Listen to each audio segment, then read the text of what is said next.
Hello everyone, আমরা আজকে যাচ্ছি সাইয়ারা মুভি দেখতে। সাইয়ারা মুভি এত ট্রেন্ডিংয়ে চলছে আজকাল, চারিদিকে শুধু সাইয়ারা সাইয়ারা। যদিও বলে রাখি তোমাদের, আমাদের আগে থেকে কোনো প্ল্যান করা হয়নি যে সিনেমা দেখতে যাব আমরা।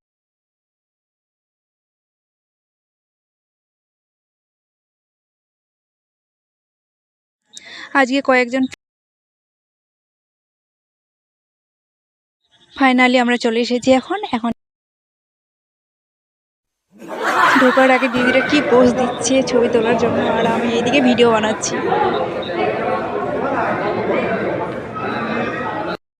ये हम है, ये सिल्वी दी है, ये पिंकी दी है, और छोटी है। सिनेमा हॉल है, सिनेमा लोग है और सिनेमा का नाम क्या है? सैयारा। सैयारा।